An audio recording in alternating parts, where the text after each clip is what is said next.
Menu, তুমি এসে শুয়ে আছো কেন? তোমার শরীর খারাপ? হ্যাঁ, তুমি হঠাৎ এখন আবার কোথা থেকে এলে? এই তো কথা ঘুরিও না, তোমার শরীর খারাপ হচ্ছে তো? না, আমি তোমাকে বলেছিলাম ডাক্তারের কাছে চেক আপ করতে যাওয়ার জন্য, তুমি তো আমার কথা গ্রাহ্য করো না। হ্যাঁ, তোমার শরীরের মধ্যে কষ্ট হচ্ছে তো?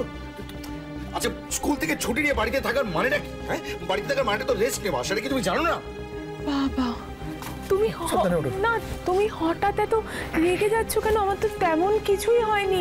না না, তুমি তো বলো যে বিশ্রাম নিতে, আমি নাকি বিশ্রাম নিই না। বিশ্রাম না নিলে বলো যে বিশ্রাম কেন নিচ্ছ না, আবার যখন বিশ্রাম নিচ্ছি বলছো অসময়ে কেন বিশ্রাম নিচ্ছি। আরে অদ্ভুত ব্যাপার। তোমার মুখ দেখে বোঝা যাচ্ছে তোমার কষ্ট হচ্ছে, তোমার মুখ দেখে বোঝা যাচ্ছে তোমার কষ্ট হচ্ছে, তোমার যন্ত্রণায় মুখটা পেল হয়ে যাচ্ছে। আমি কতবার করে তোমাকে বলেছিলাম যে চলো, এরপরে যদি আমরা ডাক্তারের কাছে যাই তখন তো ডাক্তার চেম্বার বন্ধ করে দেবে। আরে বাবা, আমার তেমন কিছুই হয়নি, একটু পেটটা ব্যথা ব্যথা করছে, মনে হচ্ছে একটু বিশ্রাম নিলেই ঠিক হয়ে যাবে। তুমি এত উতলা কেন হচ্ছ? আর মা, সোনামা সবাই বলেন যে এই সময় একটু কমপ্লিকেশনস এরকম হতেই পারে।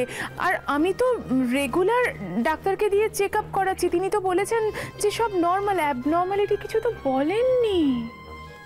তুমি তো একজন শিক্ষিত মহিলা, তুমি তো একটা স্কুলের হেড মিস্ট্রেস, তবে তো তার জানা উচিত যে এই সময়ে যে কোনো সময় একটা যা কিছু হয়ে যেতে পারে।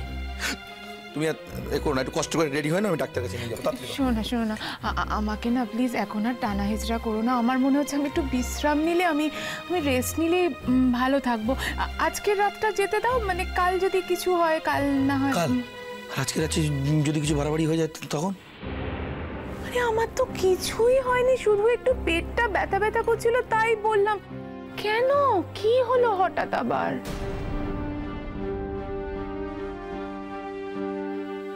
একটা সত্যি কথা বলবে? কি? তুমি রান্নাঘরে গিয়েছিলে? কেন? প্রশ্ন করো না, উত্তর দাও। গিয়েছিলে কি যাওনি? শুধুমাত্র ওই নিরামিষ রান্নাগুলো করার জন্য। আমি জানতাম, আমি এটা ভালো করে জানতাম, ডাক্তারবাবু তোমাকে পই পই করে বলেছিল আগুনের পাশে না যেতে, তাও তুমি গেলে। কি করে এতটা স্বার্থপর হও তুমি, আমি বুঝতে পারি না। তুমি কেন বোঝো না যে তুমি এখন একা নও, তোমার সঙ্গে আরো একজন রয়েছে, একটা সন্তান আছে তোমার কাছে। বাবা, কি আশ্চর্য! ডাক্তারবাবু এই রেস্ট্রিকশনস গুলোর কথা বলেছিলেন সেটা ইনিশিয়াল স্টেজে, প্রথম ৩-৪ মাসের জন্য বলেছিলেন একটু সাবধানে থাকতে।